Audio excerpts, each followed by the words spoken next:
ಇನ್ನು ಬೆಂಗಳೂರಿನ ಯಮಗುಂಡಿಗಳ ಬಗ್ಗೆ ಟಿವಿ9 ಏನ್ ರೋಡ್ ಗುರು ಅಭಿಯಾನ ಮಾಡೋ ಮೂಲಕವಾಗಿ ಸರ್ಕಾರದ ಗಮನಕ್ಕೆ ತಂದಿತ್ತು ಯಾವ ರೀತಿಯಾಗಿ ಅಧ್ವಾನ ಎದ್ದಿದೆ ಬೆಂಗಳೂರಿನ ರೋಡ್ಗಳು ಅಂತ.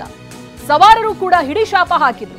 ಈಗ ನೋಡಿದ್ರೆ ಉದ್ಯಮಿಗಳ ಸರದಿ, ಅವರುಗಳು ಆಕ್ರೋಶವನ್ನ ವ್ಯಕ್ತಪಡಿಸ್ತಾ ಇದ್ದಾರೆ. ಅದು ಎಷ್ಟು ಮಟ್ಟಿಗೆ ಅಂತ ಹೇಳಿದ್ರೆ ಬೆಂಗಳೂರು ಬಿಟ್ಟು ಹೊರಗೆ ಹೋಗ್ತೀವಿ ಅನ್ನೋ ನಿರ್ಧಾರಕ್ಕೂ ಕೂಡ ಬಂದಿದ್ದಾರೆ.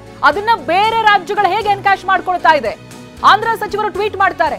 ಆಂಧ್ರ ಪ್ರದೇಶದ ಸಚಿವ ನಾರಾ ಲೋಕೇಶ್ ಟ್ವೀಟ್ ಮಾಡಿದ್ದಾರೆ. ಬ್ಲಾಕ್ ಬಕ್ ಸಿಇಒ ರಾಜೇಶ್ ಅವರು ಮಾಡಿದಾರಲ್ಲ ಒಂದು ಟ್ವೀಟ್, ಅದಕ್ಕೆ ಪ್ರತಿಕ್ರಿಯೆ ಕೊಟ್ಟಿದ್ದಾರೆ.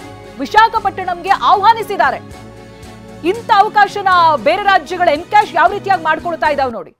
ನಿಮ್ಮ ಕಂಪನಿ ವಿಶಾಖಪಟ್ಟಣಂಗೆ ಶಿಫ್ಟ್ ಮಾಡಿ ಸ್ವಚ್ಛ ನಗರ ಪಟ್ಟಿಯಲ್ಲಿ 5ನೇ ಸ್ಥಾನದಲ್ಲಿದ್ದೇವೆ. ಗುಣಮಟ್ಟದ ಮೂಲಸೌಕರ್ಯ ನಿರ್ಮಾಣ ಆಗ್ತಾ ಇದೆ. ಮಹಿಳೆಯರಿಗೆ ಸುರಕ್ಷಿತ ನಗರ ಎಂಬ ಹೆಗ್ಗಳಿಕೆ ಇದೆ ಅಂತ. ಇದು ಬೆಂಗಳೂರಿನ ಕಪಾಳಕ್ಕೆ ಬಾರಿಸದಾಗಿದೆ ಇವರ ಟ್ವೀಟ್.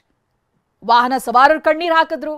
ಒಂದು ರೋಡ್ ಸರಿ ಮಾಡ್ಕೊಡಿ, ಟ್ಯಾಕ್ಸ್ ಕಟ್ತಾ ಇದ್ದೀವಿ, ಸರ್ಕಾರದ ಗಮನಕ್ಕೆ ತನ್ನಿ ಅಂತಾನು ಹೇಳಿದ್ರು. ಟಿವಿ9 ಏನ್ ರೋಡ್ ಗುರು ಅಭಿಯಾನ ಆರಂಭ ಮಾಡಿದಾಗ ನೂರಾರು ಜನ ಮಾತನಾಡಿದ್ರು, ಆಕ್ರೋಶ ವ್ಯಕ್ತಪಡಿಸಿದ್ರು. ಬಟ್ ಇದು ಯಾವ ಹಂತಕ್ಕೆ ಹೋಯ್ತು ಅಂದ್ರೆ, ಹೌದು ಅದಾದ ನಂತರ ಇನ್ ಬಿಟ್ವೀನ್ ಒಂದು ಸಭೆಯನ್ನ ಕೂಡ ಕರೆದ್ರು. ಸಿಎಂ ಡಿಸಿಎಂ ಎಲ್ಲ ಇದ್ರು. ಆನಂತರ ಅನುದಾನ ಬಿಡುಗಡೆ ಮಾಡಿದ್ರು. ಇವೆಲ್ಲವೂ ಆಯ್ತು. ಈ ನಡುವೆನೆ ಉದ್ಯಮಿಗಳ ಆಕ್ರೋಶವನ್ನ ವ್ಯಕ್ತಪಡಿಸ್ತಾ ಇದ್ದಾರೆ. ಆಂಧ್ರಕ್ಕೆ ಬನ್ನಿ ಅಂತ ಸಚಿವ ನಾರಾ ಲೋಕೇಶ್ ಅವರು ಟ್ವೀಟ್ ಮಾಡಿದ್ದಾರೆ. ಆಂಧ್ರ ಪ್ರದೇಶ ಸಚಿವ ನಮ್ಮ ರಾಜ್ಯಕ್ಕೆ ಬನ್ನಿ ಅಂತ. ಬೆಂಗಳೂರಿನ ಗುಂಡಿಗಳ ವಿರುದ್ಧವಾಗಿ ಕಂಪನಿ ಮಾಲೀಕರು ಆಕ್ರೋಶ ವ್ಯಕ್ತಪಡಿಸ್ತಾ ಇದ್ದಾರೆ. ಗುಂಡಿಗಳಿಂದ ಬೇಸತ್ತು ಹೋಗಿದ್ದೀವಿ, ಕಂಪನಿಯನ್ನ ಶಿಫ್ಟ್ ಮಾಡೋದಕ್ಕೆ ಚಿಂತನೆ ಮಾಡಿದ್ದೀವಿ ಅಂತಾನು ಎಕ್ಸ್ ನಲ್ಲಿ ಪೋಸ್ಟ್ ಮಾಡಿದ್ದಾರೆ ಬ್ಲಾಕ್ ಬಕ್ ಕಂಪನಿ ಸಿಇಒ. ಬೆಳ್ಳಂದೂರಿನ ಔಟರ್ ರಿಂಗ್ ರೋಡ್ ನಲ್ಲಿ ಬ್ಲಾಕ್ ಬಕ್ ಕಂಪನಿ ಇದೆ. 9 ವರ್ಷಗಳಿಂದ ಬೆಳ್ಳಂದೂರಿನಲ್ಲಿ ನಮ್ಮ ಕಚೇರಿ ಮನೆ ಎರಡೂ ಕೂಡ ಆಗಿದೆ.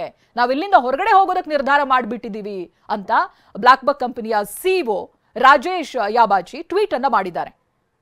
ಯಾರಿಗೆ ಸಹಿಸ್ಕೊಳ್ಳೋದಕ್ಕೆ ಸಾಧ್ಯ? ಇಲ್ಲಿಯ ಟ್ರಾವೆಲ್ ತಗೊಳ್ತಾ ಇರೋ ಟೈಮ್ ಇದೆಯಲ್ಲ, ಐಟಿ ಕಂಪನಿಗಳು ಹೇಗೆ ವರ್ಕ್ ಆಗ್ತವೆ, ಅವ್ರ ಕಂಪನಿ ಒಳಗೆ ಕೂತ್ಕೊಂಡು 10 ನಿಮಿಷದಲ್ಲಿ ನಿಮ್ಮ ಮನೆಗೆ ಫುಡ್ ಡೆಲಿವರಿ ಹೇಗೆ ಮಾಡಬೇಕು ಅನ್ನುವಂತ ಒಂದು ಆಪ್ ಅನ್ನ ಡೆವಲಪ್ ಮಾಡ್ತಾ ಇರ್ತಾರೆ.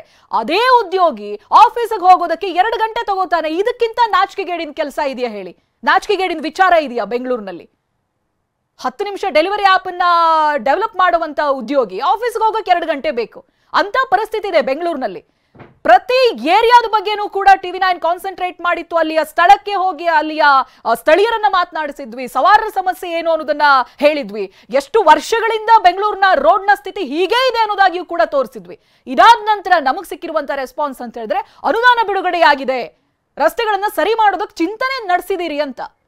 ಬಟ್ ಯಾವಾಗ ಕಾರ್ಯರೂಪಕ್ಕೆ ಬರೋದು? ಇದ್ರೊಳಗೆ ಏನೇನಾಗ್ತಾ ಇದೆ? ಬೆಂಗಳೂರಿನ ಮಾನ ರಾಷ್ಟ್ರ ಮಟ್ಟದಲ್ಲಿ ಹರಾಜಾಗ್ತಾ ಇದೆ.